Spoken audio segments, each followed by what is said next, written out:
done some research that you want to share with us.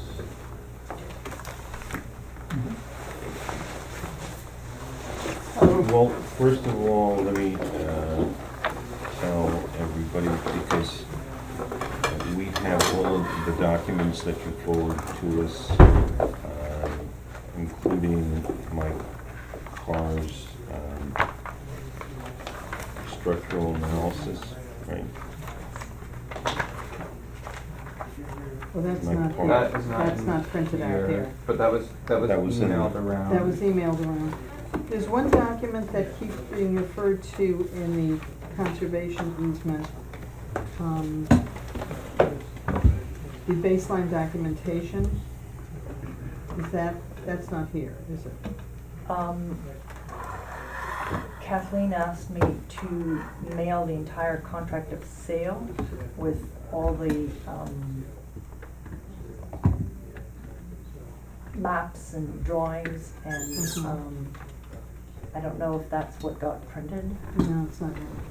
Well, we got, there was a bunch of text that was sent to us, but I don't think, I don't remember seeing any maps that were. Yeah, there were two images, one of the survey and one of the, like an aerial photo showing some sub-area, and that was not printed out here. So whoever printed this out. Did Jeff print this out? Jeff printed it out. Let me just He didn't open print up. out the whole thing. Um, I mean, I went through it this afternoon. documents. So at 10:30 today, Kathleen had written to me saying that the documents I hadn't sent didn't have all the graphs, so at 10:30 I sent her the contract of sales and I emailed it to everybody. They were, in the they were in committee. the attachments on your email, but they're not printed here. Okay, all right, so you But do the- have them in, Yeah, we have them, yeah, in the email, but they're not printed here. The only thing that's not here is the baseline documentation report, which I have no idea, I don't know if that's a scenic Hudson document or what. yeah, I don't think we were planning to discuss it. Okay. I'm probably not discussing it, but it just gives us the whole context No, absolutely. of what's doable and what's not in terms of the easement. Yep. Okay, I guess sort of to update you on the process, we have sent out the notice, we voted the secret status, and we sent out the notice to the lead agency. That went out, and also we're looking to retain a consultant who is gonna help us. When we have a type 1 secret application, there is an environmental assessment form, which I think you filled out one, and that you're gonna have Beatty and Watson do that? Yes. Okay. So, once we have that, we can start the secret process, as far as reviewing the environmental aspects of it. How are we doing as far as the consultant form? We've had some back and forth with one of the consultants. Okay, and So we should get the deadline for the consultants to submit their proposals is 5 PM on October 30th, which is Monday. So we should have that in fairly short order, and we have a meeting November, No, no, October 30th, October 30th. And, October 30th, yes, we're meeting on the other thing. right? and But that's we not- have another meeting on the 1st, Wednesday the 1st. We have a meeting. We have a meeting, Yeah. yes, on Wednesday the 1st, so, Mhm. which could be a voting meeting. Well, Either that the could be a vote. October 30th, Yeah, that's at 8. Is either 126 Main or, it's 126 Main. Yeah. And I think that John First is there, so we can probably go into executive session and, discuss the proposals. yeah, okay. And would we be voting to approve the consultant then, or at the monthly meeting? I just need to know whether it needs to be posted. We or- don't actually approve the consultant, we recommend the consultant to the village board, Right, because the village board has to, approve any time. contracts. Committee. Right, but would we be, voting to submit it to the village board then? I would think so, why not? Okay. You know, we should I'm have cool it with by that, I 5 just p.m., need so we can do to, it. we just need to have Jeff repost it as a voting meeting. Okay. That So- would be, what date was that, October 30. 3rd? Monday, October 30th.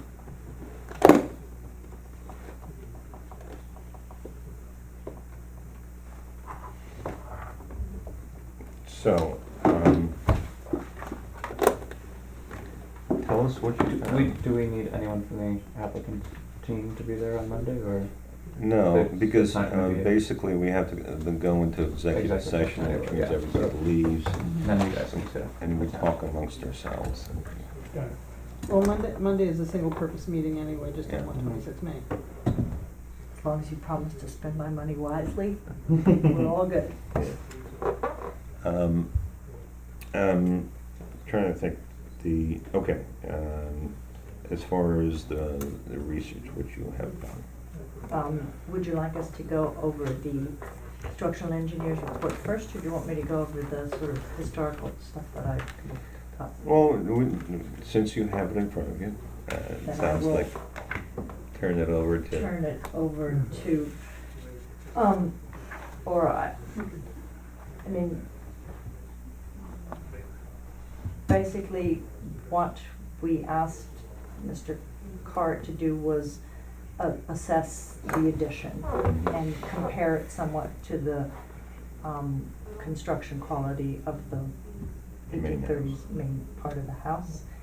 And his findings are that the original house has a wood frame structure built upon a basement foundation with out of fieldstone and mortared cut stone. The residence has a 2-story addition built upon the north gable end, kind of northwest. Mhm. The addition is also wood framed, and it's built upon a multi-white brick foundation with a dirt floor crawl space, and I think some of you went in that crawl space. So the addition is in poor condition. There is a loose brick. The addition's foundation does not appear to have any footing located under the wall. The bottom of the wall is only 16 inches below finished grade and will be subject to freeze and thaw. And the crawl space under the addition has a dirt floor, and there's been moisture in that area. The first floor structure has significant bounce when walked upon. The floor joists are undersized and is improperly supported by a 2x4 untreated columns. Second floor structure also has significant bounce, has the same 3x7 sized joist. And the siding is in poor condition, and the reason that's a problem is because it's let water in, and this water has led to severe decay of the surrounding walls and the floor structure, including the corners. And first and second floor walls have significant cracks because of the poor foundation and the settling and the fact that everything's been shifting around. And the roof structure is compromised of undersized 3x4 roofed rafters, and the soffits are also in poor condition, and there's long-term decay near the ends of the rafters. So there's multiple pictures documenting all this, and then The brick foundations were also shifted too. yeah, the He checked the plumb on it and it was out by an inch, just wouldn't this much of a height exposure. you can see the Right. concrete bricks, and this is the photographs of the decay, the rot, and cracking, and Sill plate rotted corner frame, in the framing itself, not just the siding. He stuck his hand in, and so it's more or less official by an engineer, Right. certified engineer, what we kind of all suspected. Okay. So his conclusions are that the first structural issue is the fact that the brick foundation was not properly built. It lacked the proper footing, and it's footed on loose stone, set well above the required 42-inch depths, and that it has a lean. Second structural issue is that water has come in, which has led to significant decay. And then the other issues he thinks are, calls lesser structural issue, which are the undersized floor joist, the improper girder support, the undersized ceiling joist, undersized roof rafters, and that there's been significant water leakage and runs. So his recommendations is to remove and rebuild the entire foundation, put a new foundation properly set, and to construct a basement under the addition, and a properly constructed slab or a basement. First floor structure has to be partially or fully removed and replaced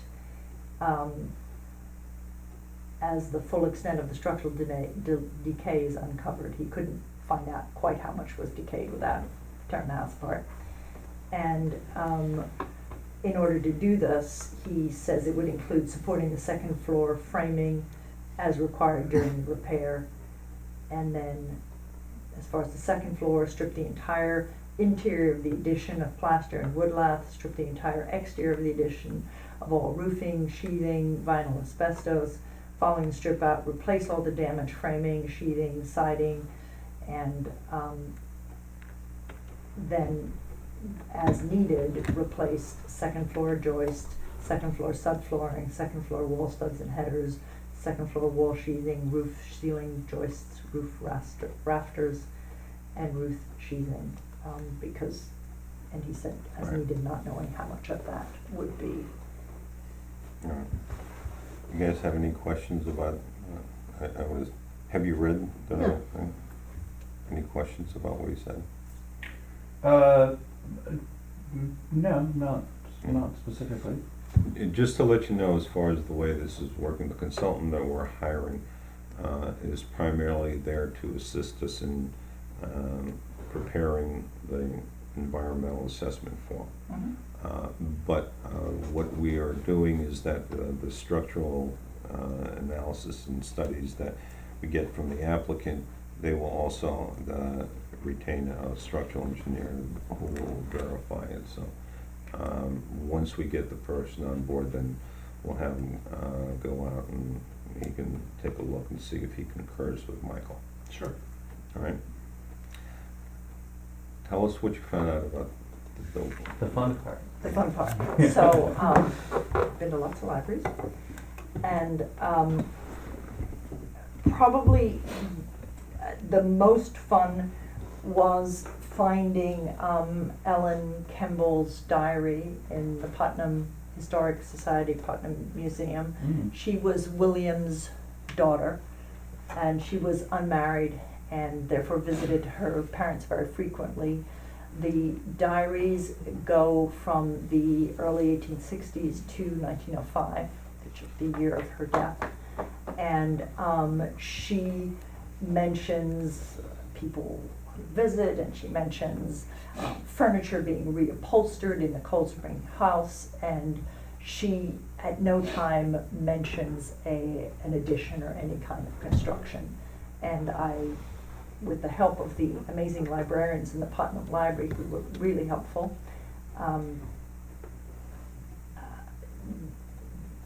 would conclude from this, because of the detail of the diary and the number of entries, that certainly the addition is after 1905, when she died, because she kind of knows what she does, whether it rains, whether it's cold, what the weather's like. There's some frozen pipes. She describes pouring boiling water down the pipes to defrost them in the Cold Spring house, and just normal happenings. And so if there was a major construction, I assume Would from the have- would have level been. of detail that she goes into describing pouring boiling water down the frozen pipes in the Cold Spring house, that it would be mentioned. So that at least corroborates that it, by her death, it certainly had not occurred.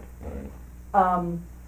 The other thing is that I have been to the Morgan Library, and I have not looked at all the documents at the New York Historic Society, but from what I had gathered, the addition per se is never mentioned. And most of those things are correspondence, bills of sales, the sort of things that are only tangentially related to the house. The third thing, and the reason this was not sent to you in the email, is this is a report prepared by Stephen Tilley, the architect, asked for by Scenic Hudson in May of 2005. So Mhm. technically, this is the legal property of Scenic Hudson because they paid for it, and Right. I was not until today allowed to distribute it, and then I was only allowed to distribute it with certain parts of it blocked out that Scenic Hudson did not want made public because it had to do with internal deliberations in 2005. And that's why I couldn't send it to you by email because it's a Right. PDF and I can't cross out the parts that I Yeah. wasn't allowed to send you. Has Homeland Security reviewed this? Yeah, this is, So, well, I'm trying to, Yes. respect them and do this appropriately, and if they paid for it, it's their legal property, so I got their Agreed. consent Agreed. to use it. And there's a couple of things that are interesting in this report. In 2005, they interviewed Archibald Campbell. Campbell, sorry, not Campbell, Campbell, thank you very much. Sure. And he says that the addition was in 1930s. And at the same time, they changed all the windows to those metal Metal one. windows. Metal casing and went away from the original wood casings. And Mr. Tilley sort of says, okay, let me find the physical evidence seen on the visit is consistent with maps showing a mid-19th century structure on this site. The core original structure and many interior features are intact, only partially obscured by the 20th century modifications. A fine, symmetrical 19th century house could be resuscitated on this spectacular site by removing the 20th century addition on the west and restoring appropriate exterior finishes. If the proposed uses require more space, zoning, and so he goes over costs, I don't wanna, so he goes over the history, and, Well, just out of curiosity, the yeah, maps, because, absolutely. I just want This to is say. the 1865 map that I've got this, and Yeah, and it, the library's got it with Yeah, the the, views and map. it just shows the basic building. it just shows the basic building, and you can tell from the footprint, Yeah. which is what, And then here's kind of interesting that they show the two homes, which are probably, the two structures, so Gouverneurs, they feel that Gouverneurs is the one in that picture. That picture is also at the Putnam Library. Putnam, not library, Putnam. No, they weren't Museum. that close together. Well, that's what I thought from the map, because Yeah, on the they- map, They were not that close together. Gouverneurs is much, much closer to the Foundry. Yeah, it's further down. So, And and the also, foundation is still there, or parts of the kind of, wrecked foundation, but it's still there. cool. so, building site, this is just descriptive. House exterior, great. Building is composed of two sections, an older frame structure and a smaller addition to the west containing a kitchen and bathroom on the first floor and small bedrooms on the second. The exterior is cementous asbestos shingles, which appear to have been installed on the older portion at least directly over the original wood siding. That's what we found when we went to look, judging by molding depth still showing. Everything's in poor condition. The house has a core that shows its mid-19th century architectural and constructional designs more vividly on the interior than the exterior at this point. The addition dates from the 1930s, according to Mr. Campbell, that's Archibald, and the addition construction corroborates that dating. That building campaign apparently also included the replacement of many original wood windows with steel casement, from what Tom was saying. The kitchen has a large picture bay window, those two bay windows, facing south, and a similar bay was also unfortunately added to the dining room east of the kitchen. And I think we mentioned to you that the original chestnut hardwood floorings stopped short of that bay window. There's a stone airway or depressed entry well which gives access to the basement level on the north side. On the south is a large stone terrace, perhaps the floor of a porch or piazza, 3 rises above the surrounding grade. This goes into the interior and excuse me.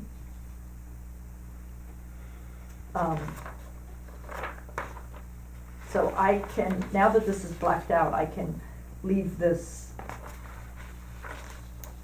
for you. And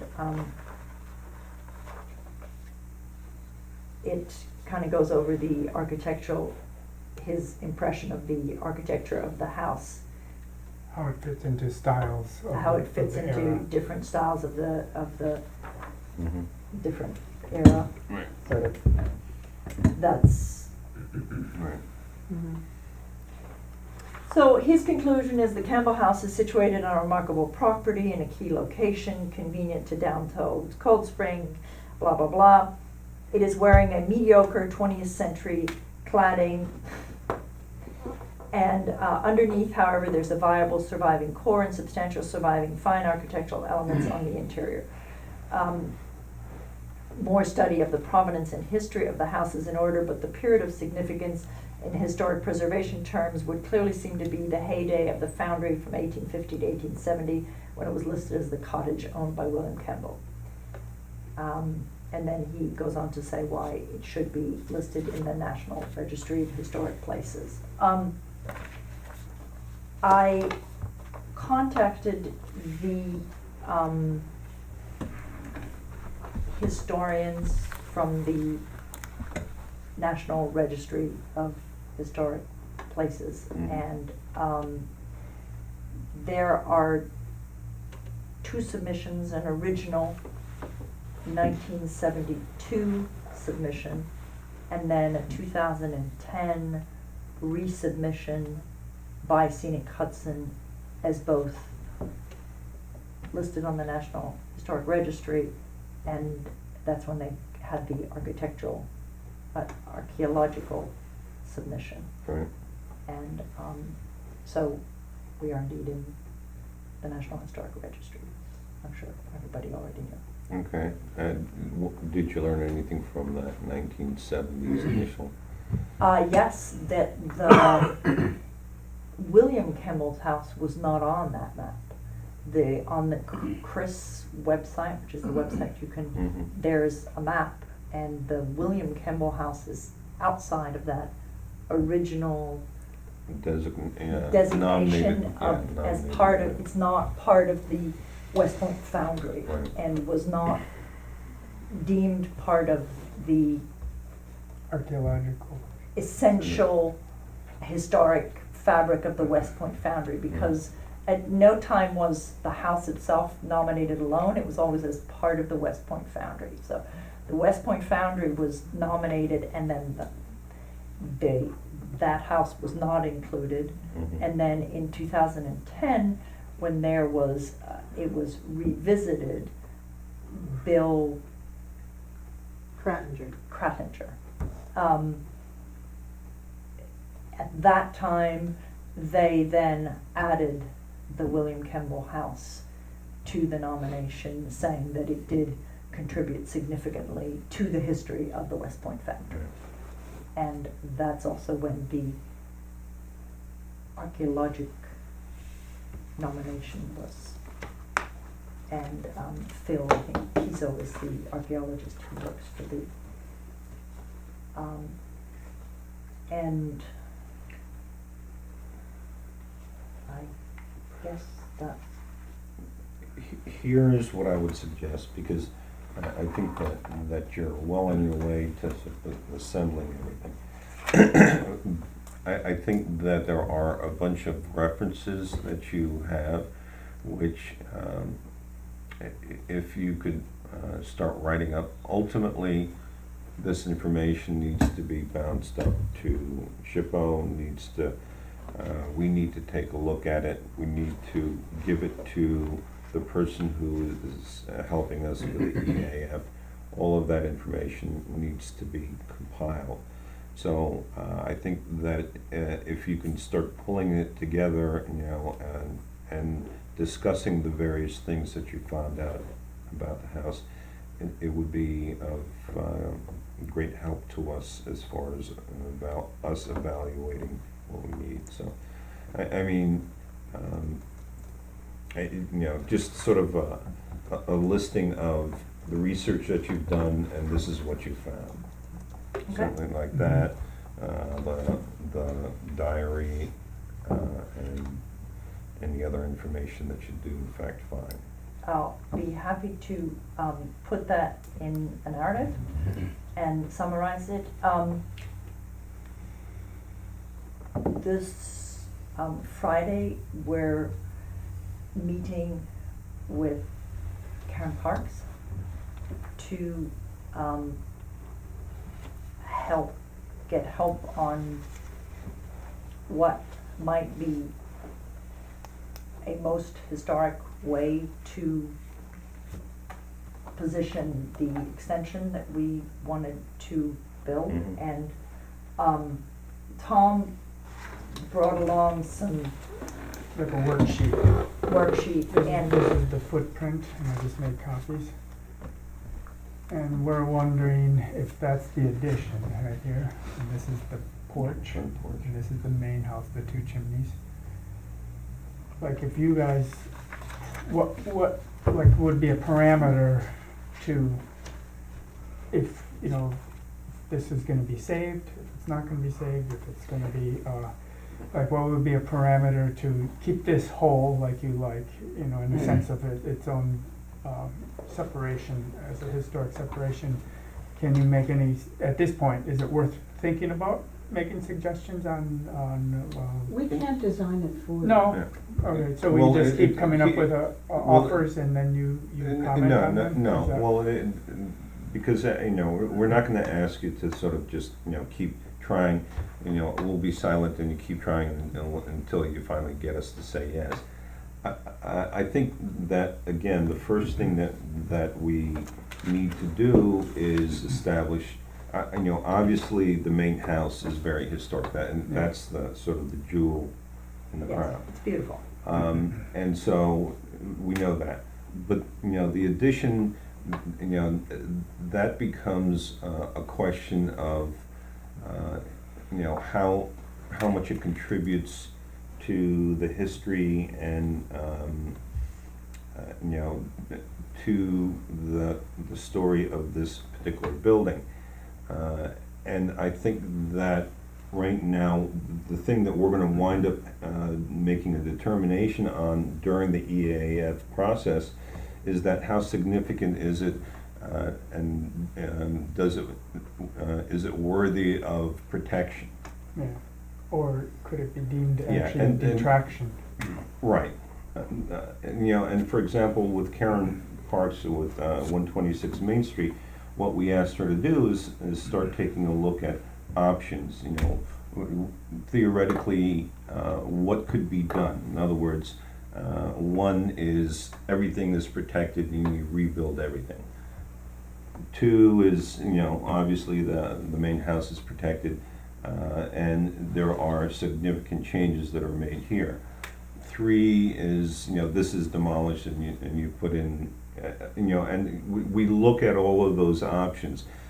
Because what it is that in the EAF, we take a look at it and we say, okay, what you're proposing, is it a significant impact or is it, some impact or no impact at all? And in order to make that determination, we have to look at what the various options are. So that's the step that we're trying to get to. And it'll, By looking at the history and you know, finding out, you know, the condition, we're better able to make a judgment as far as which of those, that range of possibilities we can pursue. I think that you can take a look at what you would think you would want to do, and just to sort of get an idea of how you want to modify what's there. But until we get past that step and we determine that, you know, okay, this is the best approach, we really can't give you any direction as far as what, you know, should be added or how things should be added and so on. You know, for example, if this is Yeah, I kept, think you just said two things though. Because one is, we can't determine if this should go completely without seeing some options that might be right, put onto it, but then we. No. But we shouldn't bother putting the options on until we well, determine if that should go. Is that what I know, well, all I'm a right. little confused. For example, you know, we knew what Karen wanted to do, what she would like to be able to do.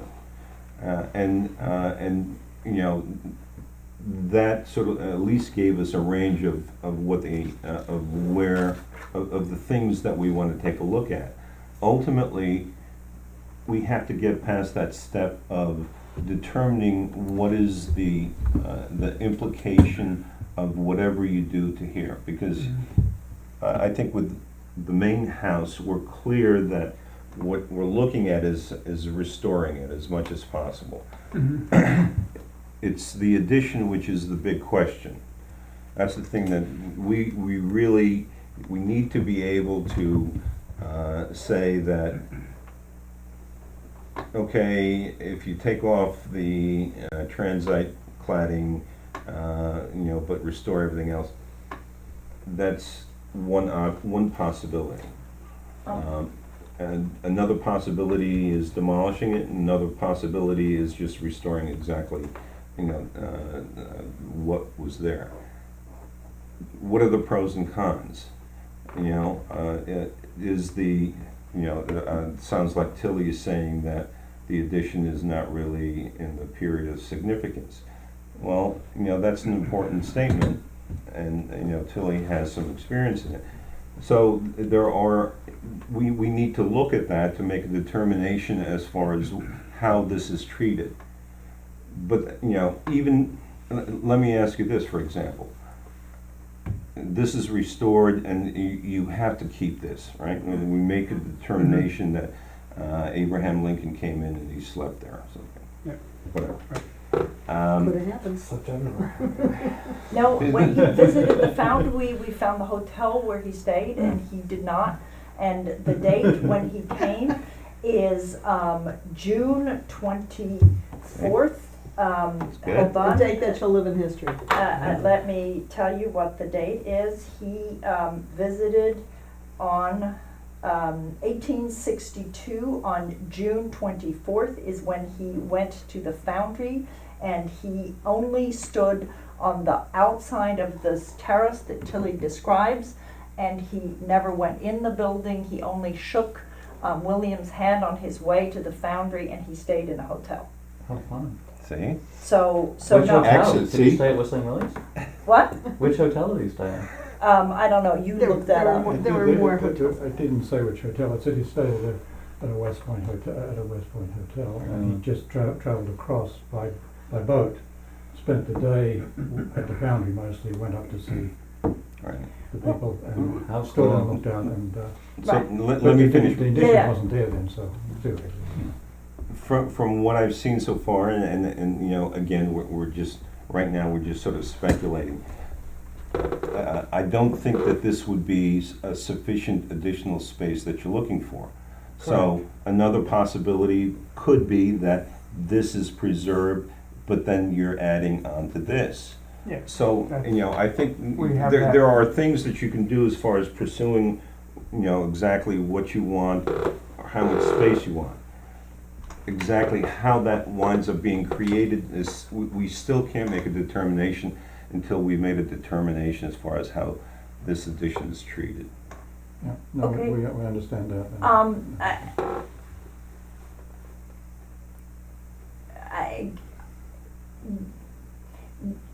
Are you saying that you're gonna make the determination first about how the addition's treated independently of what we're gonna do? Yes. Yeah, Okay. that makes sense. So we don't bother going too far yet. Well, yeah, I mean, And I that think you need, determination you may need to think. be preserve every stick, or it may be tear it down. Yeah.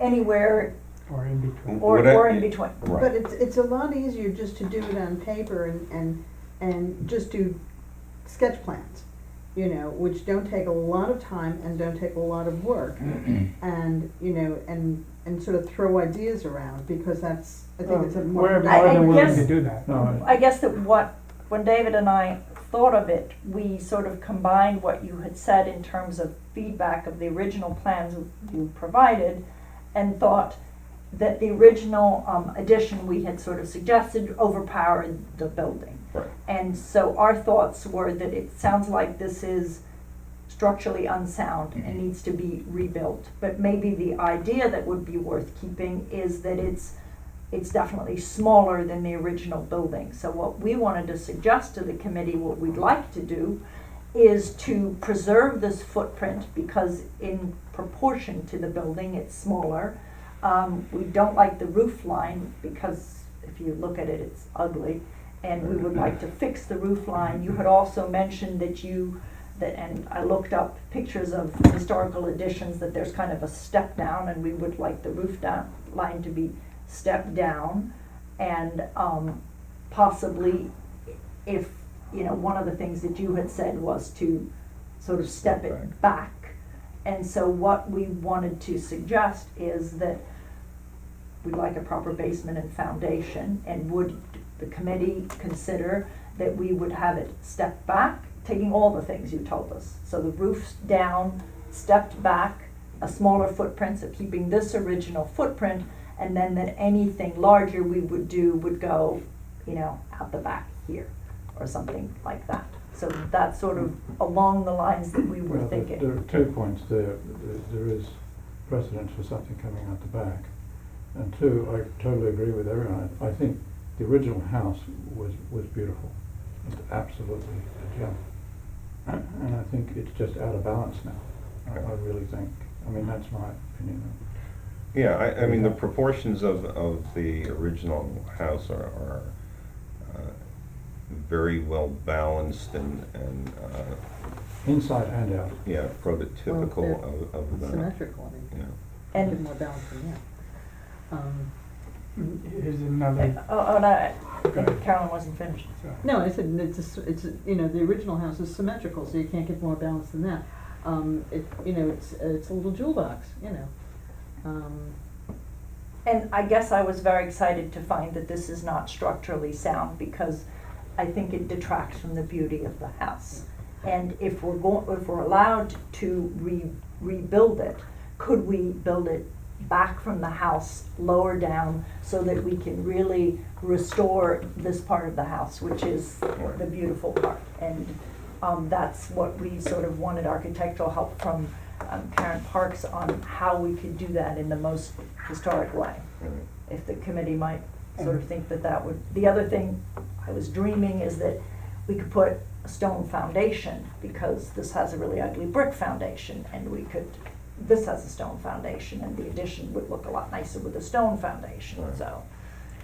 Well, and these are all things that, you know, once we have made a determination about this, you know, that's when we can actually go to work and look at things. What I would suggest is amongst yourselves, you know, because I think that you are taking to heart the things that we're saying. What I would suggest is that, you know, start, what you're doing, retaining Karen probably is a good idea, because she can. Carolyn doesn't like that. Well, I think you need a restoration architect, I don't think you need a designer. Do you have someone that you would recommend? is Mr. Tilley a restoration architect? Well, he is. Because he has told us that we've spoken to him and he has a conflict of interest until he's finished writing your book. Right. And he said he would be finished writing your book in another 3 weeks, and that then he no longer has a conflict of interest and would be willing to work with us. So if he is the right sort of architect, we have approached him Well, and discussed it. He did the stabilization of the administration building of the foundry, so as you can tell from his report, he is quite familiar with the site. Yes. So, and that, and also he did the report on the Grove, which is Dr. Lente's house. Mhm. He was the, Yes. and I just reading the report that he produced for that, you know, it seemed like it was a very thorough and well-researched analysis. So we just need to, he needs to finish Well, writing we'll your get book. on, we'll do our homework. Well, I think that we wouldn't mind him finishing early too. So, Right. but going back to, this is one item that would be preserved as historically as accurately as Right. possible. But this, whether it's, you know, it's not, it's new, it could be new, especially if it's, something is added, Mhm. that really doesn't need a restoration architect. Well, I think the issue that you're dealing with is that a restoration architect is probably more familiar with the Secretary of Interior's guidelines. And so he would have done an addition in the past. And he understands the issues that are involved. Just being very frank, you know, a lot of architects tend to have egos, and, you know, you have a jewel here, but wait till you see my part. Yeah, And, and that's not, and I think that the general approach is that if you have a jewel here, that's what you want to highlight, and you don't Mhm. want whatever you add on to distract from it. It or should- compete with it. Yes. Right. So I think it's that sort of frame of mind that preservation architect, and there are other preservation architects, that he's not the only one. I'm trying to think of who else in the area would qualify.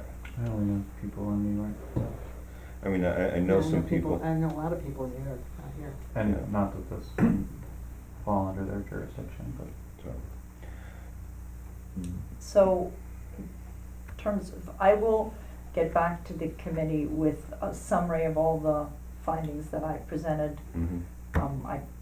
As you know, the Putnam Library is open on Wednesdays, today is Wednesday, Mhm. so this is fairly fresh off the press, so I couldn't draft Right. it up in an email, and it took a week to book time with them. And, Well, and just to sort of give you a heads up, if in fact we do allow this portion to be demolished, certainly one of the things that we're going to want is documentation of what was there. So if that is what you would like to do, and it sounds like that's what you would like to do, I would start drafting that up, the documentation of what's there, so that, you know, if we do allow that to happen, then at least you'll have a head start on that package. I'm confused. Like Well, dimensions, framing No, dimensions. no, We can like find that. history, you know, photographs of the existing conditions, or, you know, what was found. If you find something in the walls or something like that. No, I mean, certainly, you know, Michael Parr, Car. you know, Parr's up by the church. But, you know, for example, very often when, you know, with Butterfield, when they demolished it, and they were supposed to document, you know, the conditions of the Timmy Arch, Ida Timmy's Arch, and they prepared a booklet which had all of the some basic information about the buildings and history, something that, so if somebody's going back to take a look, they can learn a little bit about what was torn down. Oh, okay. So we're talking about history Um, as well as conditions. I have not been able to find any history about this, and I have kind of done nothing else but look for history about this addition. I can't find it mentioned anywhere. I didn't find any bills of That. sales. It just, it doesn't. I think what you do is you present what you found, and Would you want more photographs of the way it is so that, yeah, Interior and all. yeah, I mean, you can start, taking some photographs, so that, certainly that's part of the discussion. I think that, right now, what we'll have to do is wait and see, what the consultant that we hire, how they're viewing this, because, basically, they're gonna guide us through the process. And so, that's the process is what needs to play out as far as making a determination. Beatty and Watson asked me to confirm again, it is the long form, the long EAF form, correct? EAF long form. The EAF Part long one. form. Yes, definitely. And, I don't know if we should just, would it be better to schedule next meeting to talk about the archaeologic concerns about the site relative to the EAF form? Did Scenic Hudson give you the report on the Yes. property? They did Yes. the Kemble report. Yes, Yeah. I have, I spoke to Rita Shaheen today, and she sent us both of those reports that I've given to Beatty and Watson. Mhm. And both of those archaeologic reports basically say that more needs to be done. When Scenic Hudson built their tower looking thing, outlook thing, they had an archaeologic consultant which allowed them to do the archaeologic survey for that part of the, That portion of it, that right, yeah. proportion of the, and I'll be quite honest with you, when somebody said archaeologic survey, I was like, oh dear, all my money's gonna go down the tubes sifting through all the dirt in my backyard. And they reassured us that, gave us the name of a firm that did this quite reasonably. And so it sounds like we need, Who did they get? I would ask.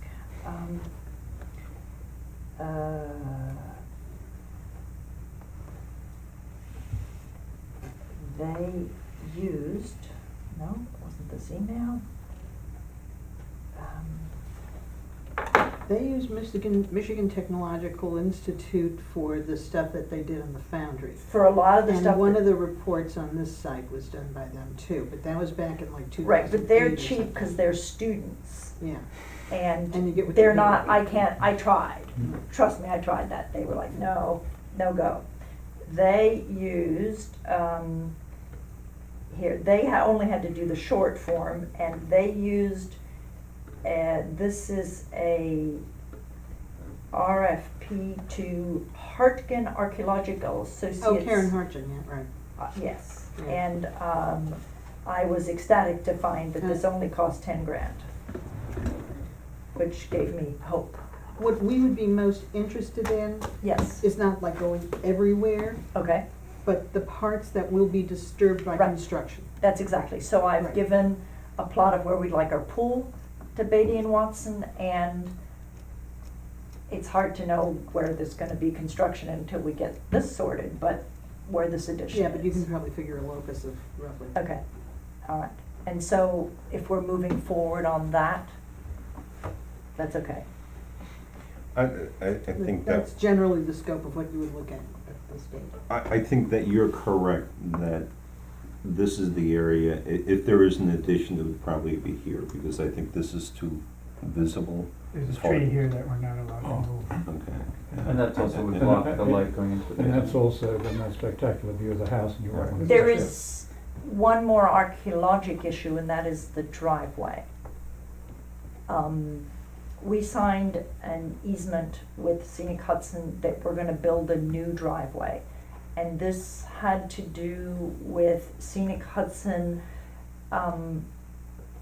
making concessions to, I think, some people in the town who were very frightened that there would be, people who live on Constitution.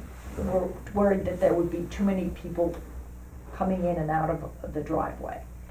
But now that they know that it's a single-family house, We've spoken to some people there, and they're delighted to have us. So I don't there, think that that would be a problem. concern that people had that this driveway would be too busy has gone away, because we're mostly gonna be two people living there. Your driveway will be coming in, not where the gravel driveway is now, but at a different location further down the Yeah. boulevard, closer to the Sort of in the railroad. cul-de-sac. Yeah, Yeah. down at that little Yeah, circle. But what So- are you saying we may? end The up- driveway comes in and does a circle here, and this is the boulevard, and this is Constitution. mhm, This, and Scenic Hudson's easement road that goes to the Foundry Park is there. mhm. The proposed driveway that we have, comes out here and then joins up sort of that way. Right. Now,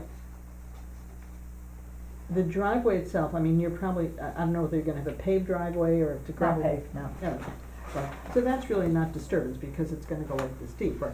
So but the only thing that will, well, trenching is be for your water and sewer.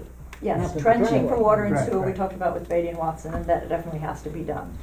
The question is, It's probably does gonna go does end up- 18 inches through the driveway, does this whole new driveway, does that need to be done? Or do we need to try to go back to Scenic Hudson and say, can we share a driveway, so we don't have to do all this? Well, are you saying that, are we gonna review the driveway? No, should there be an archaeological survey for areas where we are probably No, gonna I trench? think- The part thing of- is, when we're the lead agency, we are responsible for reviewing all aspects of the EAF, not just the historic aspects. Right. So even though the planning board, and the local, water and sewer department and stuff like that may have inputs, we are the responsible agency that has to do the thorough review. And in terms of a driveway generally, I would say no. In terms of trenching for water and sewer, it depends upon, well, how deep they're going to go in at least 4 feet. Yep. And, Mhm. Great. how complicated that is. One of the things is that area has never been built upon back here. There's the little gatehouse up here. Yep, the That Yeah. little remains. yeah, remains. Really, there's never been anything constructed here, and there was a driveway that came in from this side, not all the way up here, but further down. I mean, because some Yeah, of the yeah, I've early, seen that on the early map, maps, yes, right? the 1854 map has Okay. that.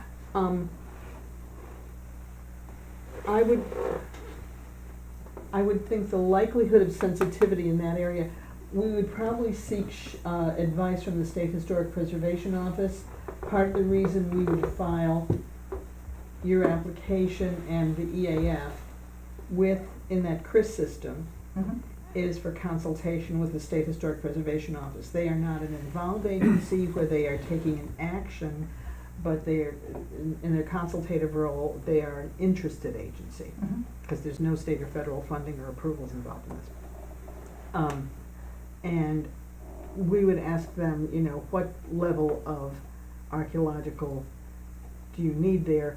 Do you simply need literature search, to find out what Okay. happened there? Okay, because Okay, when I discussed it with Beatty and Watsy, definitely where the pool is, definitely where the house addition is going, where all the trenching for the water and sewer, and that's why I wanted to ask you about the driveway, and, the driveway itself, no. The Okay. driveway itself is just, you dumping gravel, and you're doing a little grading, Right. but that grading is just, you're Okay. taking out a few trees and stuff, and, you know, you're just evening it out, but Right. that's not a big deal. I would say that that's not the concern, I'd say the trenching is more of a concern, and Right. I would That was. I would ask the advice of State Historic Preservation Office on that, or your archaeologist, Correct. you know. You know, Okay. if you hire Karen Harchin, ask her, you know, of what, you know, she would think in terms of sensitivity. Okay, great. So we'll move forward on that so that we can get the EF done properly. Right, That's it. That was my homework. Great. well done. Do I get an Thank A? Was that a good girl? One smiley face. Thank you. We are, Carolyn's gonna say needs improvement. Emojis, ugh. Don't tell me I get a needs improvement. You'll make me cry. All right, You can The always eighth. do that, huh? our next meeting is on November 8th. Okay? So I guess by then we will know who we will hopefully know who our consultant is going to be, and we can correspond, Kathleen will correspond with you between now and then, November 8th. to let you know if yeah, we expect anything else, or if we just would schedule an additional workshop some other time, just specifically to talk about this. and if Glenn Watson can finish the EAF, then we can send it to our consultant and gives them a better idea of what's involved, and you know, it gives them an idea of what the fee should be. And, great. I will let them know about hiring the archaeologist and what we went over for the trench and the driveway. Okay, that's great. Thank you. Thank you very much. Thank you for your Cool. time. Thank you so much. Thank you. Thank you. Nice to see you all again. Thank you.